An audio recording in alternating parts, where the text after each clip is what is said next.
मैं शपथ लेता हूँ कि विद्यार्थी मेरा धर्म है, मानवता की सेवा करना मेरा परम लक्ष्य है, राष्ट्र की उन्नति में मैं सदा तत्पर रहूँगा, अपने कर्तव्य मार्ग पर आगे बढ़ते हुए एक स्वच्छ, सुंदर तथा भ्रष्टाचार मुक्त भारत का निर्माण करूँगा। जय हिंद। हम लोग आधुनिक भारत का इतिहास पढ़ रहे हैं। यूरोपीय शक्तियों का जो है क्रम देख लिए हैं। कौन कौन से सबसे पहले कौन आए? पुर्तगाली आए, तो पुर्तगाली हम लोगों ने कर लिया। उसके बाद में कौन आए? डच आए। डच के बाद कौन आए? ब्रिटिश आए, ब्रिटिश भी पढ़ लिया। और ब्रिटिश के बाद डेनिश या डेन आए। डेन के बाद फिर फ्रांसीसी आए, फ्रांसीसी आए। और फ्रांसीसी के बाद स्वीडिश आए। ये क्रम है कुल मिला करके। लेकिन आज हम लोग फ्रांसीसी का अध्ययन करेंगे। पुर्तगालियों का अध्ययन कर लिया, डच का कर लिया, ब्रिटिश का कर लिया। डेन में ज़्यादा कुछ है नहीं। डेन कंपनी 1616 में बनती है। कब बनती है? 1616 में बनती है। भारत में आते हैं 1616 में। डेनमार्क मोस्टली ये कहाँ के हैं? डेनमार्क के हैं। डेन मतलब डेनिश, डेन के निवासी, डेनमार्क के निवासियों को क्या कहते हैं? डेनिश। ये हमारा जो है अफ्रीका है, इसके ऊपर ये भूमध्य सागर है और ये यहाँ पर है डेनमार्क। यहाँ पर क्या है? एक द्वीप है। जिस तरीके से यहाँ पर ब्रिटेन है, थोड़ा सा नीदरलैंड यहाँ है, ठीक है। यहाँ पर है डेनमार्क। यहाँ पर क्या है? डेनमार्क है। तो ये डेन कंपनी है और इस तरीके से ये है आपका इंडिया। डेनमार्क कंपनी इसी तरीके से चक्कर लगाते हुए ऐसे भारत में प्रवेश करते हैं। इसी तरीके से भारत में प्रवेश करते हैं डेनमार्क के लोग। कब आते हैं? 1616 में आते हैं। और इन्होंने अपनी पहली फैक्ट्री कहाँ लगाई? पहली फैक्ट्री इनकी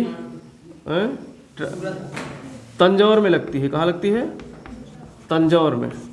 पहली फैक्ट्री इनकी लगती है तंजौर में। तंजौर यहाँ पर है, ये है तंजौर। ये क्या है? तंजौर है, ठीक। डेनमार्क की कंपनी बता रहे हैं। डेनमार्क की पहली फैक्ट्री लगती है तंजौर में। ये वाला तट कहलाता है कोरोमंडल तट और ये वाला तट कहलाता है केरल वाला मालाबार तट। तो मालाबार तट पे ही क्या है? तंजौर। तो तंजौर में जो है इन्होंने अपनी पहली फैक्ट्री लगाई 1620 में। पहली फैक्ट्री कब लगाई? 1620 में। और इसके बाद में दूसरी फैक्ट्री पश्चिम बंगाल में लगाते हैं, श्रीरामपुर में। कहाँ लगाते हैं? श्रीरामपुर में। श्री राम या श्रीरामपुर कुछ इस तरीके से है। तो पश्चिम बंगाल में लगाते हैं दूसरी फैक्ट्री। और अंततोगत्वा ये जो है 1745 में सब कुछ बेच बाच करके भारत से चले जाते हैं। बस इनकी इतनी कहानी है। 1745 में ये अपनी कंपनी डेन कंपनी किसको बेच जाते हैं? अंग्रेज़ों को बेच जाते हैं। ज़्यादा कुछ इससे है नहीं। तो ये 1616 में भारत आते हैं। पहली फैक्ट्री तंजौर में लगाते हैं, दूसरी श्रीरामपुर में लगाते हैं। और 1745 ईस्वी में अपनी कंपनी बेच करके ब्रिटिशर्स को अपनी कंपनी बेच करके भारत से चले जाते हैं। बस इतनी इनकी कहानी, ज़्यादा कुछ है नहीं। यहाँ से प्रश्न ज़्यादा ये आएगा कि पहली फैक्ट्री कहाँ लगाते हैं? तंजौर में। और इसके अलावा भारत कब आते हैं? 1616 में। किसके बाद आते हैं? ब्रिटिश के बाद आते हैं। फ्रांसीसी से पहले आते हैं, ठीक। स्वीडिश में ज़्यादा कुछ है नहीं, इसका कुछ अध्ययन है करना नहीं। ये भी अपनी कंपनी अंग्रेज़ों को बेच करके और कहाँ चले जाते हैं? चीन में चले जाते हैं। चीन में व्यापार करने लगते हैं। बस इनका इतना है। अब यहाँ पर देखो, पुर्तगाली यहाँ से जो है कैथरीन की शादी हो जाती है, मुंबई दहेज मिल जाता है। कुल मिला करके पुर्तगालियों ने सब कुछ जो है किसको हैंड ओवर कर दिया? ब्रिटिशर्स को, ठीक। और डच बेदरा के युद्ध में अंग्रेज़ों से हार जाते हैं। 1759 ईस्वी में क्या होता है? बेदरा का युद्ध होता है। बेदरा के युद्ध में डच भी अंग्रेज़ों से हार जाते हैं। तो ये भी हो जाते हैं ख़त्म। अब बचते हैं ब्रिटिश और फ्रांसीसी। ये दो मुख्य शक्तियाँ बचती हैं। इनके बीच अब होगा युद्ध। क्या होगा? युद्ध, वार होते हैं। 3 कर्नाटक वार होते हैं इनके बीच में। और उसके बाद में फिर समूल रूप से वांडीवास के युद्ध में, बेदरा के युद्ध के 1 साल बाद ही मैंने बताया था कि युद्ध होता है वांडीवास का युद्ध 1760 ईस्वी में। और 1760 ईस्वी में फ्रांसीसियों को भी लपेट दिया जाता है हिंदुस्तान से। बाद में बचते हैं अंग्रेज़ और पूरा अंग्रेज़ लगभग 200 वर्षों तक भारत में शासन करते हैं। तो फ्रांसीसी शक्ति के बारे में थोड़ा अध्ययन करेंगे क्योंकि यहाँ से भी प्रश्न कभी कभी परीक्षाओं में पूछा जाता है। फ्रांसीसी शक्ति जो है ये कंपनी कब स्थापित होती है? 1664 में। फ्रांसीसी कंपनी 1664 में स्थापित होती है। ठीक है, ये याद रखो। अब देखो, फ्रांसीसी कंपनी पूरी तरीके से सरकारी कंपनी थी। फ्रांसीसी कंपनी पूरी तरीके से सरकारी कंपनी थी। फ्रांसीसी कंपनी की स्थापना के पीछे एक व्यक्ति का बहुत महत्वपूर्ण योगदान था। इस समय फ्रांस का राजा था लुई 14वां। कौन था? लुई 14वां। लुई 14वां फ्रांस का क्या था? राजा था। और इसका वित्त मंत्री था लुई 14वां का कोलबर्ट। कौन? कोलबर्ट जो है लुई 14वां का क्या था? वित्त मंत्री था। ठीक, लुई 14वां। तुमने फ्रांसीसी क्रांति पढ़ी होगी 10th या 9th में शायद, उसमें जो है लुई 16वां राजा होता है, इसके बाद ही होती फ्रांसीसी क्रांति। तो उसका वित्त मंत्री था लुई 14वां का कौन? कोलबर्ट एक वित्त मंत्री था और ये देख रहा था कि ईस्ट इंडीज़ की तरफ, इंडिया और पूर्वी देशों की तरफ जो है यूरोप की तमाम कंपनियां जो है व्यापार करने के लिए जा रही हैं। तो राजा से सलाह करता है और कोलबर्ट ने एक कंपनी स्थापित की। चूँकि सरकारी व्यक्ति था तो जो कंपनी स्थापित होगी कैसी होगी? सरकारी कंपनी होगी। तो प्रश्न यहाँ से आता है, फ्रांस ने जो कंपनी स्थापित की फ्रेंच ईस्ट इंडिया कंपनी, ये कैसी कंपनी थी? सरकारी कंपनी थी। ये कैसी कंपनी थी? सरकारी नियंत्रण में थी। और सरकारी नियंत्रण में थी उस समय भ्रष्टाचार का बोलबाला था। फ्रांस में भी बहुत ज़्यादा भ्रष्टाचार था, जिस तरीके से हिंदुस्तान में हुआ करता है सरकारी कंपनियों में, ऐसा वहाँ भी था। लेकिन ब्रिटिश कंपनी हमने देखा पूरी तरीके से कैसी थी? प्राइवेट कंपनी थी। ब्रिटिश कंपनी कैसी थी? प्राइवेट कंपनी थी। और डच कंपनी कैसी थी? डच कंपनी सहकारी कंपनी थी। डच कंपनी कैसी थी? सहकारी कंपनी थी, सहकारिता पे आधारित थी। ये तीनों से प्रश्न आता है, मिलान करने के लिए आ सकता है या फिर पूछ सकता है कि किस देश की कंपनी कैसी थी। तो फ्रेंच कंपनी कैसी थी? सरकारी थी, गवर्नमेंट की थी। ब्रिटिश कंपनी प्राइवेट थी और इसमें महारानी का शेयर भी था ब्रिटिश कंपनी में। और डच कंपनी कैसी थी? सहकारी कंपनी थी, कोऑपरेटिव सोसाइटी थी एक तरीके से जो है।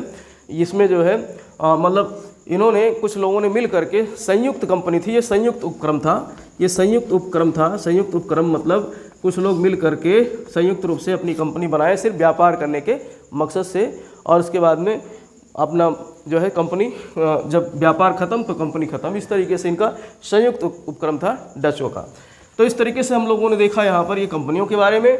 तो कोलबर्ट ने भारत या ईस्ट इंडीज़ की तरफ व्यापार करने के लिए इन्होंने जो है एक कंपनी ओरिएंटल नाम से बनाते हैं।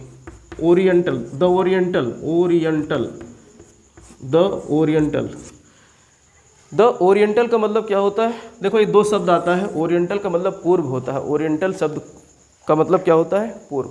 ऑक्सीडेंटल एक शब्द आता है, ऑक्सीडेंटल का मतलब होता है पश्चिम। ऑक्सीडेंटल शब्द का मतलब क्या होता है? पश्चिम। जो पाश्चात्य सभ्यता के देश हैं उनको ऑक्सीडेंटल देश कहा जाता है। पाश्चात्य कौन से? जो पश्चिम के देश हैं, जैसे यूरोप है, अमेरिका है, सब क्या है? ऑक्सीडेंटल देश हैं। और ओरिएंटल जो पूर्व वाले देश हैं। तो इन्होंने ओरिएंटल के नाम से, द ओरिएंटल के नाम से कंपनी का नाम गठित किया। तो कुल मिलाकर के जो फ्रेंच ईस्ट इंडिया कंपनी थी, फ्रेंच ईस्ट इंडिया कंपनी थी। ठीक, हिंदी मतलब अपने देश की भाषा में क्या कहोगे? फ्रेंच ईस्ट इंडिया कंपनी, जो पूरी तरीके से सरकारी कंपनी थी। तो 1664 में ये भारत आ जाते हैं और इन्होंने अपनी पहली फैक्ट्री 1668 में स्थापित की। पहली फैक्ट्री इन्होंने 1668 में स्थापित की। कब स्थापित की? 1668 ईस्वी में। और कहाँ स्थापित की? सूरत में। पहली फैक्ट्री इन्होंने 1668 में सूरत में स्थापित की। और देखो 60 वर्ष पहले अंग्रेजों की कंपनी स्थापित हो रही थी 1608 में। ऐसे याद रखना है, सूरत में ही पहली फैक्ट्री किसने स्थापित करनी शुरू की? अंग्रेजों ने। कब? 1608 में। इसलिए सन को ऐसे याद किया जाता है।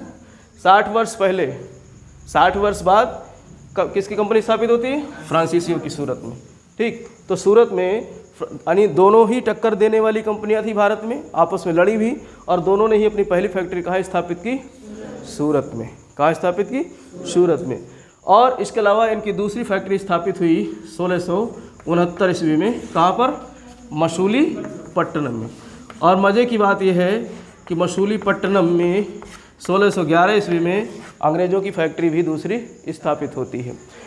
लेकिन कहीं कहीं कभी कभी ये हो जाता है कि चूँकि 1608 वाली सूरत वाली फैक्ट्री पूरी तरीके से कंप्लीट नहीं हुई थी, पूरी तरीके से कंप्लीट होती थी 1613 ईस्वी में, तो इसको मसूलीपट्टनम को भी कभी कभी कह दिया जाता है कि पहली फैक्ट्री अंग्रेज़ों की कहाँ स्थापित हुई? मसूलीपट्टनम पर।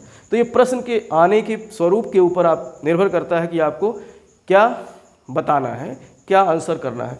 कभी कभी इंटरव्यू देने जाओ तो वहाँ पर पूछते हैं कि अंग्रेज़ों की पहली फैक्ट्री कहाँ थी, तो आप इसकी कहानी बता सकते हो कि इस तरीके से 1608 में प्रारंभ हुआ था सूरत में, लेकिन किसी कारणवश जहांगीर ने उनकी फैक्ट्री को वहीं पर रोक दिया था। कारण क्या था? पुर्तगालियों की जो है शरारत उदंडता। तो वो डर गया था जहांगीर कि पुर्तगाली जो है ये भी यूरोप से हैं और बदमाशी कर रहे हैं हिंदुस्तान में, तो आने वाले समय में अंग्रेज़ अगर अपनी कोठी स्थापित कर लेंगे तो ये भी हमारे ऊपर हावी होना चाहेंगे। इसलिए जो है कहा रुक जाओ भैया, कंपनी यहीं पर बंद करो, स्थापित मत करो अपनी फैक्ट्री। तो उसके पहले 1611 में मसूलीपट्टनम में फैक्ट्री स्थापित हो जाती है। लेकिन बाद में एक युद्ध होता है पुर्तगालियों और अंग्रेज़ों के बीच में, जो कि भारत में यूरोपीय शक्तियों में आपस में जो युद्ध होता है वो पहला युद्ध था। ठीक, तो उस पहले युद्ध में पुर्तगाली को परास्त करते हैं अंग्रेज़, और उससे जो है जहांगीर थोड़ा सा प्रसन्न होता है कि इन पुर्तगालियों को इसने पठंगनी दे दी है, तो इसलिए कहता ठीक है अपनी कंपनी प्रारंभ करो। तो ये कहानी रहती है। तो इस तरीके से मसूलीपट्टनम में 1669 ईस्वी में दूसरी फैक्ट्री स्थापित होती है। लेकिन देखो यहाँ पर जो होता है, कहानी कहाँ से बनती है? कहानी इनकी जो है कर्नाटक वार इसलिए जो है ये फेमस है क्योंकि भारत में ये इनका संकेंद्रण मोस्टली कर्नाटक वाले क्षेत्र में था। उस समय जो अभी हम लोग कर्नाटक राज्य की जो बात करते हैं वो राज्य नहीं, ये वाला क्षेत्र इनका जो है अंग्रेज़ों का और इन दोनों के कर्नाटक का क्षेत्र कहलाता था। CARNATIC, कर्नाटक, ये है स्पेलिंग। और ये वाला कर्नाटक की स्पेलिंग ये है जो आज के राज्य की बात होती है। तो ये कर्नाटक ये वाला क्षेत्र था। आज तो कर्नाटक ये वाला क्षेत्र है, आज कर्नाटक कौन सा है? ये वाला राज्य है। लेकिन ये कर्नाटक था, यहाँ पर जो है हैदराबाद भी था और यहाँ पर कर्नाटक भी था इनका जो है। जो तमिलनाडु वाला क्षेत्र है, तमिलनाडु, हैदराबाद और ये सब मद्रास वाला क्षेत्र पूरा कर्नाटक कहलाता था। आरकाट इसकी राजधानी हुआ करती थी। इसकी राजधानी क्या हुआ करती थी? आरकाट। ठीक, तो ये आपको इसलिए बता रहा हूँ क्योंकि सारा जो है इनका कंसंट्रेशन इसी क्षेत्र में होना है, इसी क्षेत्र में इनका कंसंट्रेशन होना है। तो इस तरीके से इन्होंने जो है ये फैक्ट्री स्थापित की। और इस समय एक महत्वपूर्ण इनका जो है गवर्नर था इसी समय पौंडीचेरी में 1673 ईस्वी में इन्होंने अपनी फैक्ट्री स्थापित की। 1673 ईस्वी में पौंडीचेरी में, पौंडीचेरी जो आज के समय में क्या है? एक केंद्र शासित प्रदेश है। क्या है? केंद्र शासित प्रदेश है। तो पौंडीचेरी में एक फैक्ट्री स्थापित करते हैं और पौंडीचेरी का गवर्नर जो बनाया जाता है, किसको बनाया जाता है? पौंडीचेरी का गवर्नर होता है डुप्ले। कौन होता है? डुप्ले। इसका नाम याद रखना है, बहुत महत्वपूर्ण है। डुप्ले एक उस समय जो भ्रष्ट कंपनी थी फ्रांसीसी, उसमें बहुत ईमानदार व्यक्ति था, बहुत ही ज़्यादा डिप्लोमेटिक व्यक्ति था। डुप्ले जो है बहुत ज़्यादा डिप्लोमेटिक व्यक्ति था। अगर इसके साथ गेम नहीं खेला गया होता फ्रांस सरकार द्वारा तो शायद भारत से अंग्रेज़ों को बुरी बिस्तर लपेट कर जाना पड़ता और फ्रांस शासन करता भारत में। लेकिन इसके साथ में गेम खेल लिया गया। ये ज़्यादा ही ईमानदार था और ऐसे भ्रष्टों के बीच में ईमानदार का रहना जो मुश्किल हो जाता है। तो डुप्ले ने मतलब भारत में कूटनीति के साथ खेल खेला। अब इसने क्या मतलब जब पौंडीचेरी को स्थापित किया तो पौंडीचेरी को ही सेंटर बना दिया जाता है। पौंडीचेरी को ही क्या बना दिया जाता है? सेंटर बना दिया जाता है। हालांकि मतलब ये तो बाद में आता है डुप्ले हालांकि, लेकिन यहाँ पर जो है एक मार्टिन नाम का एक व्यक्ति था जिसने पौंडीचेरी की स्थापना की थी। मार्टिन, ये नाम याद रखना है। जैसे हमने कहा मुंबई किसने स्थापित किया था? किसने स्थापित किया था? और कोलकाता और मद्रास सब भूल गए। फ्रांसिस डे नहीं, फ्रांसिस डे, हाँ फ्रांसिस डे। सब भूल जाते पीछा, रिवाइज क्या करो। कोलकाता सब बताया था मैंने, कोलकाता की स्थापना, मुंबई की स्थापना में किसका योगदान था। इसी प्रकार से पांडिचेरी की स्थापना में मार्टिन का योगदान था। किसका योगदान था, पीछे देख लेना, पुराना सब पीछे रिवाइज करना, तभी ये सब याद रहेगा। ये सब कहानी याद रखनी है, क्योंकि पांडिचेरी की स्थापना में मार्टिन का योगदान था, जो 1673 ईस्वी में पांडिचेरी की स्थापना करते हैं। 1673 ईस्वी में पांडिचेरी स्थापित होती है और उसके बाद में 1701 ईस्वी में पांडिचेरी को जितने भी यहाँ पर अब तक जितने भी, चाहे सूरत हो, चाहे मछलीपत्तनम हो, चाहे आपका चंद्रनगर हो, जितने भी यहाँ की फैक्ट्रियाँ थी वो सब किसके अधीन कर दी गई, पांडिचेरी के अधीन। जिस तरीके से अंग्रेज़ों की सारी फैक्ट्रियाँ 3 जगह संकेंद्रित हो गई थी, उनका सेंटर कहाँ कहाँ था, एक तो मुंबई सेंटर था और दूसरा कोलकाता था और तीसरा मद्रास था। तो इस तरीके से अब चूँकि मद्रास इनका सेंटर था और दूसरा सेंटर मद्रास में किसका सेंटर था, अंग्रेज़ों का था, और पांडिचेरी किसका सेंटर था, फ्रांसीसियों का। तो 1701 ईस्वी में फ्रांसीसियों का जो मुख्य केंद्र किसको बना दिया जाता है, पांडिचेरी को। बीच मार्टिन की मृत्यु हो जाती है 1706 ईस्वी के आसपास, मार्टिन एक्सपायर हो जाता है और मार्टिन मर जाता है। 1706 से लेकर 1720 का समय जो रहता है, ये भारत में फ्रांसीसियों की गतिविधियों का एक तरीके से विरामावस्था रहता है। क्या रहता है, विरामावस्था। फ्रांसीसी अब इस समय जो है शांत हो जाते हैं 1706 से लेकर 1720 तक। मार्टिन की मृत्यु के बाद जो है भारत में फ्रांसीसी गतिविधियों को क्या लगा दिया जाता है, विराम लगा दिया जाता है।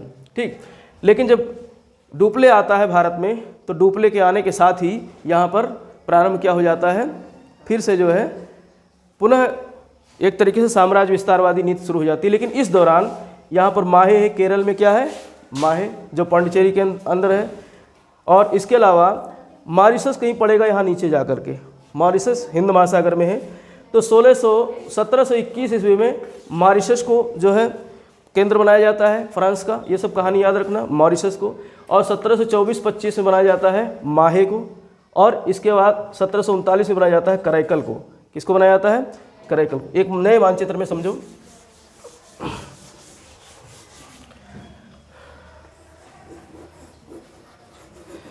ये है आपका इंडिया, ठीक, और यहाँ पर कहीं है मॉरिशस। यहाँ पर क्या है, ये बिल्कुल जो है अफ्रीका के पास में है। मॉरिशस कहाँ है, अफ्रीका के पास में। तो मॉरिशस में 1721 में मैंने बताया 1706 से लेकर के 1720 तक फ्रांसीसी गतिविधियाँ भारत में क्या हो जाती हैं, बंद रहती हैं, क्योंकि मार्टिन की क्या हो जाती है, मृत्यु हो जाती है। और मार्टिन ने किसकी स्थापना की थी, पांडिचेरी की। और पांडिचेरी को क्या बना दिया गया था, सभी सेंटर्स का केंद्र बना दिया गया था, मुख्यालय बना दिया गया था। लेकिन 1721 ईस्वी में अभी यहाँ पर जो है उसकी मृत्यु के बाद 1720 के बाद फिर से जो है विस्तार शुरू होता है, और 1721 में कहाँ पर, मॉरिशस में एक फैक्ट्री स्थापित किया जाता है। कहाँ पर, मॉरिशस में। और केरल में एक माहे स्थान है, केरल में क्या है, माहे, यहाँ पर 1724-25 में एक फैक्ट्री स्थापित होती है। और करैकल जो है आपका, करैकल आपका ये तमिलनाडु में है, करैकल में एक फैक्ट्री स्थापित होती है 1739 में। ठीक, ये याद रखना है आपको, क्योंकि करैकल और यहाँ पांडिचेरी है, और माहे, करैकल, ये सब किसके भाग होंगे, पांडिचेरी के। इसकी मतलब आज़ादी के बाद 3 राज्यों में पांडिचेरी फैला हुआ है।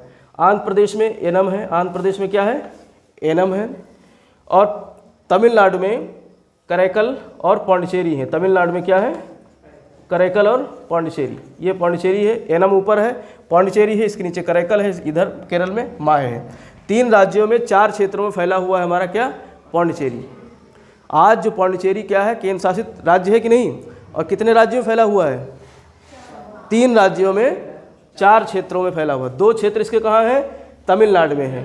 पांडिचेरी जो मुख्य है, जो राजधानी है पांडिचेरी की, वो कहाँ पर है, तमिलनाडु में, और करैकल भी तमिलनाडु में है, और माहे कहाँ पर है, केरल में है, और एनम कहाँ है, आंध्र प्रदेश में। तो 3 राज्यों में फैला हुआ। यहाँ से प्रश्न आ जाता है कि 3 राज्यों में आज का जो वर्तमान पांडिचेरी है कहाँ कहाँ फैला है, 3 राज्यों में और 4 क्षेत्रों में फैला हुआ है पांडिचेरी। 2006 में इसका नाम कर दिया जाता है पुडुचेरी। इसका नाम क्या कर दिया जाता है, पुडुचेरी। ठीक है, तो ये इसकी कुछ कहानी, ये इसलिए महत्वपूर्ण है क्योंकि यहाँ पर अंग्रेज जिस तरीके से पुर्तगाली सबसे लास्ट में गए हैं गोवा को छोड़ करके, उसी तरीके से काफ़ी लंबे समय तक 1954 तक यहाँ पर 1954 तक पौंडीचेरी पे प्रत्यक्ष अप्रत्यक्ष रूप से शासन किसका रहता है?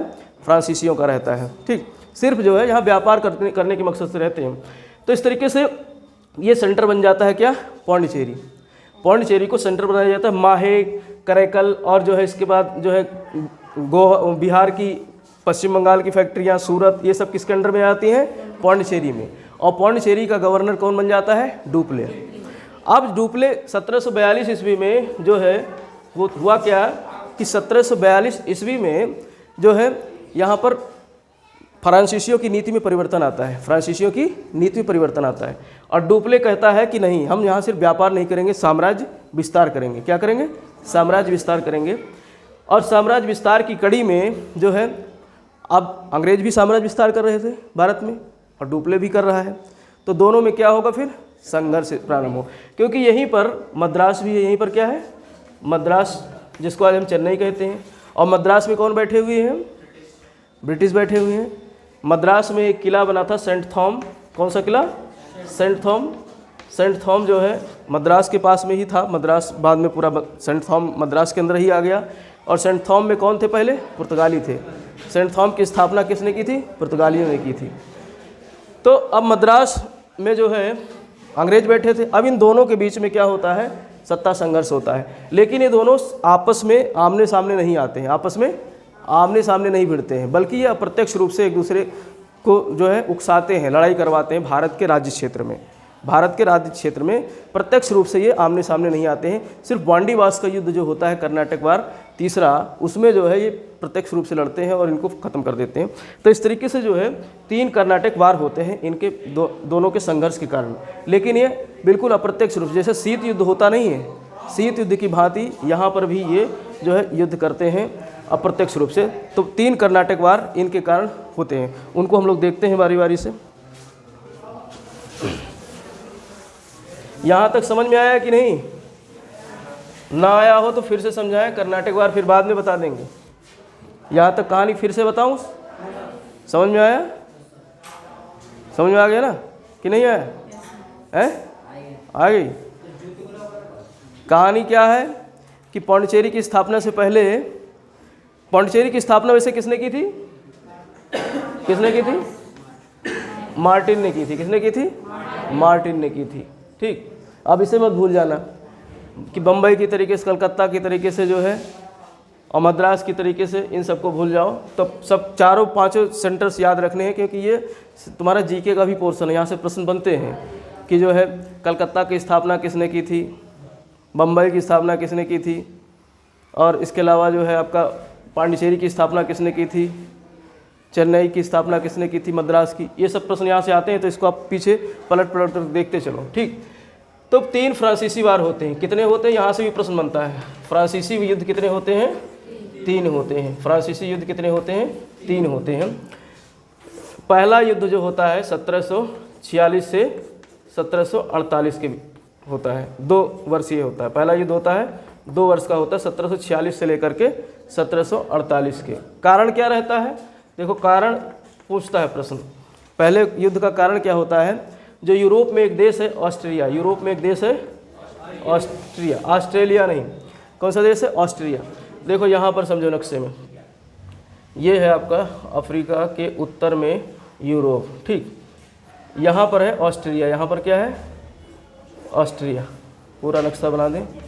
ठीक, यहाँ पर क्या है? ऑस्ट्रिया, और यहाँ पर है ऑस्ट्रिया, और ये रहा आपका फ्रांस। ठीक, ये वाला क्षेत्र क्या है? फ्रांस, और ये है इंग्लैंड। फ्रांस और इंग्लैंड दोनों आपस में यूरोप में लड़ते हैं। किस बात को लेकर के? कि ऑस्ट्रिया में कौन राजा बनेगा, ऑस्ट्रिया में कौन राजा बनेगा। तो ये यूरोप में कौन लड़ते हैं? फ्रांस और अंग्रेज। फ्रांस और अंग्रेज, हाँ, इंग्लैंड के लोग और फ्रांस, ये दोनों कहाँ लड़ जाते हैं? यूरोप में। किस बात को लेके? कि ऑस्ट्रिया में राजा कौन है। तो ऑस्ट्रिया यहाँ है और ऑस्ट्रेलिया यहाँ है, ये दोनों याद रखना। ऑस्ट्रेलिया कहाँ है? यहाँ है। और ऑस्ट्रिया कहाँ है? यूरोप में है। ऑस्ट्रिया कहाँ है? यूरोप में है, एक छोटा सा देश है ऑस्ट्रिया। तो ऑस्ट्रिया के उत्तराधिकार के लिए पहला जो है कर्नाटक युद्ध, भारत में कौन सा युद्ध होता है? कर्नाटक युद्ध, ये वाला युद्ध कर्नाटक युद्ध भारत में होता है। पहला कर्नाटक युद्ध कौन सा होता है? किस बात को लेकर के? ऑस्ट्रिया के उत्तरा। युद्ध कहाँ हो रहा है? यूरोप में। और उसका प्रभाव कहाँ पड़ रहा है? भारत में, क्योंकि यही दोनों शक्तियाँ अंग्रेज और फ्रांसीसी भारत में भी हैं।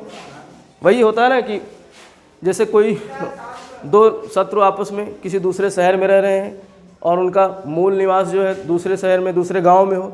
गांव में जब लड़ाई होती है उन दोनों दुश्मनों के बीच में, तो शहर में भी जहां आप आसपास रह रहे हैं वहां भी लाठी डंडे किसी न किसी बात को लेकर निकल जाते हैं, हो जाता है ना यही। तो ऐसे ही यहाँ पर लड़ाई हो रही है और लाठी डंडे कहाँ निकल गए? भारत में भी। तो भारत में अब ये मतलब एक आमने सामने नहीं आएंगे, बल्कि कैसे आएंगे? एक दूसरे को ललकारेंगे, भड़काएंगे कि यहाँ भारत में जो है हस्तक्षेप करके और भारत के राज्य में भारत के राजाओं को ललकार करके और इनको लड़ाएंगे आपस में। तो ऑस्ट्रिया का उत्तराधिकार के युद्ध के लेकर के 2 वर्षीय युद्ध होता है। और यहाँ पर एक संधि होती है यूरोप में, एला सैपल की संधि। यहाँ से प्रश्न आता है, एला सैपल की संधि। तो एला सैपल की संधि होती है 1748 में। कब होती है? यहाँ से प्रश्न आता है। एला सैपल की संधि कब होती है? 1748 में होती है। कहाँ पर होती है? यूरोप में होती है। और इस संधि के साथ ही भारत में जो प्रथम कर्नाटक वार था वो क्या हो जाता है? खत्म हो जाता है। अब वार कैसे होता है कर्नाटक वार? यहाँ पर जो है मद्रास है ना, मद्रास वाले क्षेत्र में अंग्रेज बैठे हुए हैं और इस समय डुप्ले यहाँ का क्या था? पौंडीचेरी का गवर्नर था। और मद्रास में जो है एक सैनिक था, एक सेनापति था, उसने क्या किया? अंग्रेज़ों की जो है अंग्रेज़ों के जहाज़ को कब्जा कर लिया। जो पानी के जहाज़ थे उनको क्या कर लिया? बंधक बना लिया, उन पर कब्जा कर लिया। और डुप्ले अपनी नौसैनिक शक्ति को जानता था कि जो है हम इनके सामने कुछ नहीं है, हार जाएंगे। फ्रांसीसी की नौसैनिक शक्ति जो है अंग्रेज़ों के सामने कमज़ोर थी। तो ये मिन्नतें करता है, वहाँ जाता है राजा के पास में, कर्नाटक का जो राजा था उसके पास में जाता है। अनवरुद्दीन उस समय यहाँ का शासक था कि जो है ये क्या हो रहा है तुम्हारे राज्य में, जो है हमारे जो है सिपाही, हमारे जो है जहाज़ को पकड़ लिया गया है। हालांकि इसकी तवज्जो नहीं देता है। तो फिर मजबूरी में यहाँ पर जो है मॉरिशस है, यहाँ पर क्या है? मॉरिशस। और यहाँ भी अंग्रेज़ों की वो फ्रांसीसियों की क्या थी? फैक्ट्री थी मॉरिशस में, अंग्रेज़ों की फैक्ट्री थी। तो मॉरिशस को एक संदेश भेजता है कि जो है मॉरिशस की सेना, जो सैन्य शक्ति है, नौशक्ति है, वो भारत आए। नौशक्ति कहाँ है? भारत आए। तो मॉरिशस की नौशक्ति भारत आती है और मद्रास को जो है डुप्ले क्या कर लेता है? घेर लेता है। मद्रास को डुप्ले क्या कर लेता है? घेर लेता है। अब मद्रास को घेर लेता है तो मद्रास का जो शासक था, जो राजा था, जो इस किले का जो राजा था, राजा नहीं कहेंगे, जो किले का गवर्नर था, व्यापारी गवर्नर था अंग्रेज़ों का, वो परेशान हो जाता है। क्या हो जाता है? परेशान। और वो भागा जाता है कहाँ पर? कर्नाटक के राजा के पास में। और कर्नाटक का जो नवाब था वहाँ पर राजा को नवाब कहा जाता था, अनवरुद्दीन था। अनवरुद्दीन था। कौन था?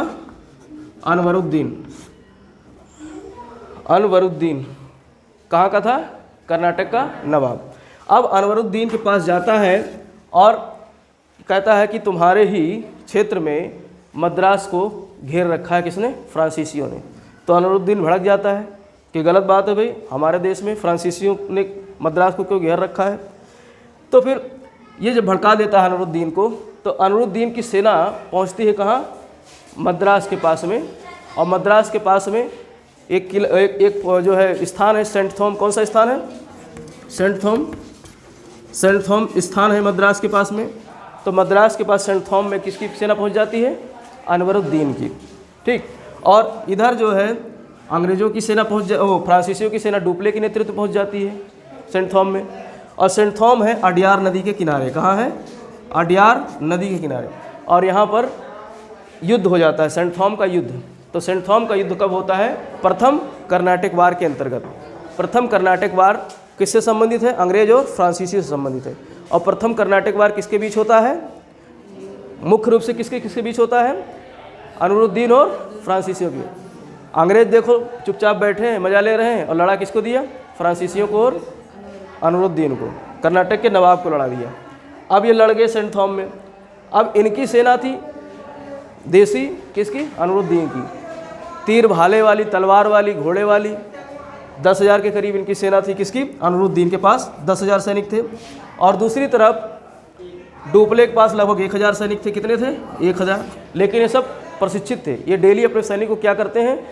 डेली परेड कराते हैं, डेली जो है तैयार करते हैं। सैनिक इनके सुबह उठ करके दौड़ते धूपते हैं, रोज़ जो है बंदूक भांजते हैं। तो अब ये तीर कमान वाले जो ऐसे देसी बटोर लाए 10,000, तो कौन जीतेगा? 10,000 वाले कि 1,000 वाले?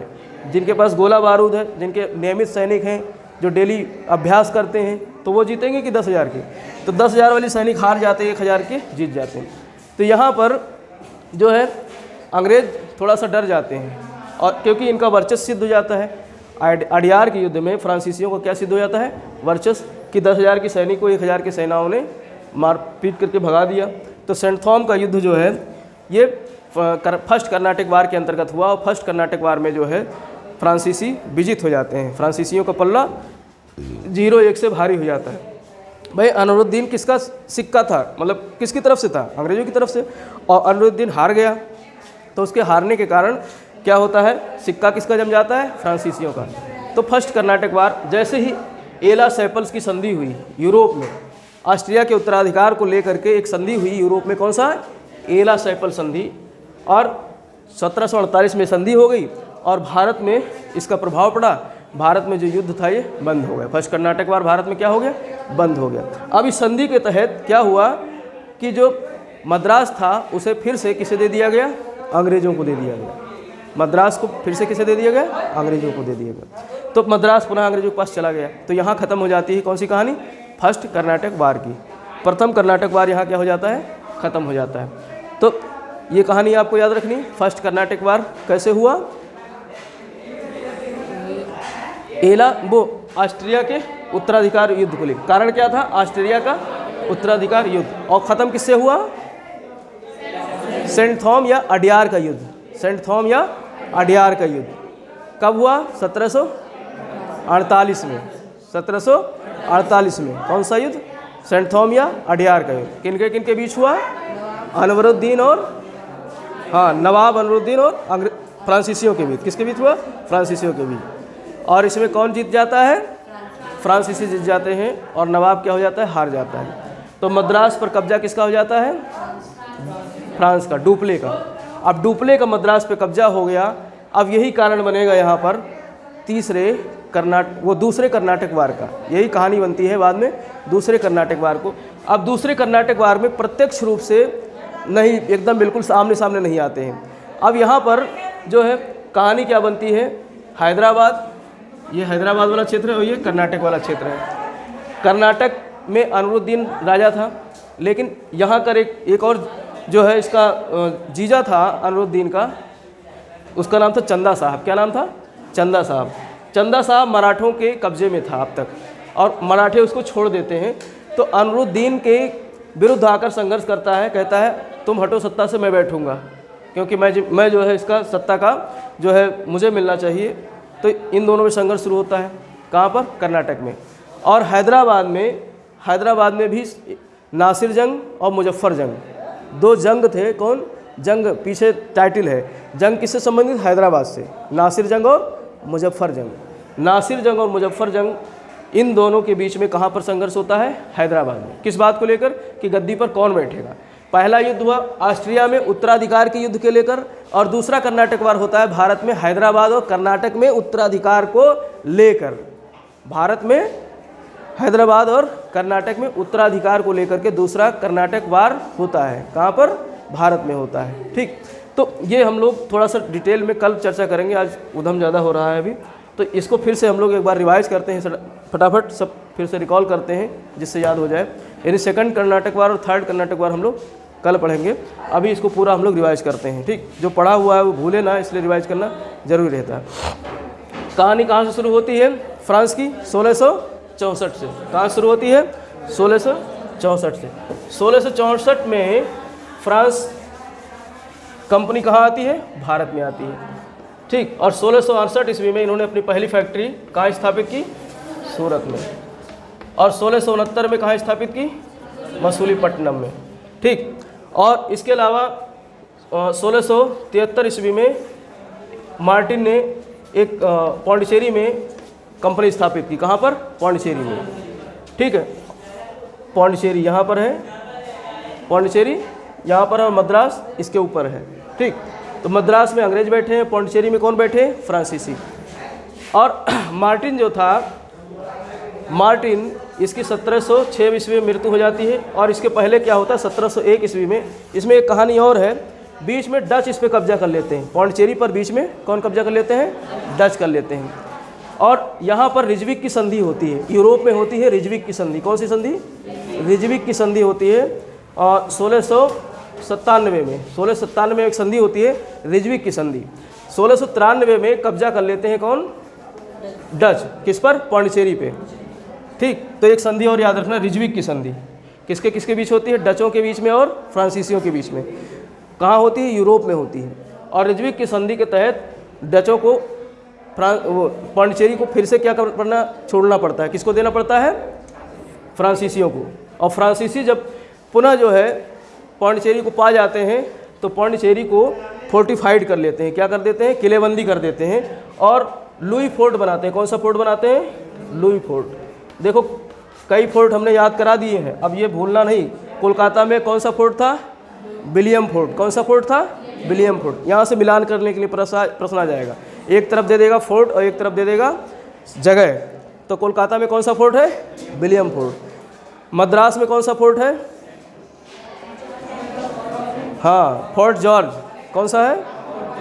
जॉर्ज का फोर्ट है, जॉर्ज का किला है। कहाँ पर? मद्रास में। और इसके अलावा सेंट थॉम भी है। क्या है? सेंट थॉम भी। और लुई फोर्ट कहाँ है? पौंडीचेरी में। तो इसको किलेबंदी कर लेते हैं फ्रांसीसी कि जो है पुनः कोई कब्जा न करे।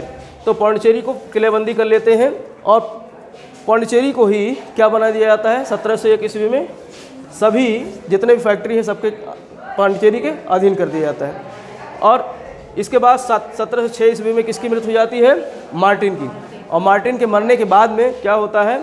1706 से लेकर 1720 तक जो है भारत में फ्रांसीसियों का जो है कार्य था वो क्या कर दिया जाता है? बंद कर दिया जाता है।